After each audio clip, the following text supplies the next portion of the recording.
Incontravo un signore passata e ci disse: non da fronte a camminare scauso. Era stanco, l'ossa arrossicate da camola, la tonaca sfardata, la bocca secca e cercava acqua. Faceva pietate a vederlo, ma pensando che ne feci. Per piacere di mettere in molno e vedere a rubare, odiare, assicutare i denari e godere do mare dell'ausi. Vi dico la verità, non mi spuntò una lacrima e faceva impressione. Un bicciotto di 33 anni, bello, auto, ossuto, e l'occhio d'ova di palumma figliate in da paglia.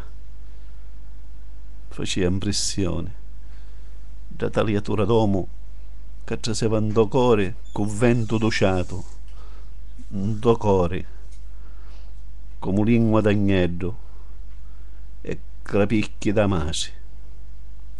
Ma pensando che ne feci, per piacere di vedere ne scippare l'occhio uno con l'auso, e scorciare uno con l'auso e ammazzare e cantare banneri di vittoria dei panzi di morti. Vi dico la verità, non mi spuntò una lacrima. Ci disse solo: meglio se non nascevi, non scendevi in terra e non murevi a croce. Nuace fosse monente, ci disse, né pampini e né ciore, e manco carne punciuta de lapi e manciata di vermi.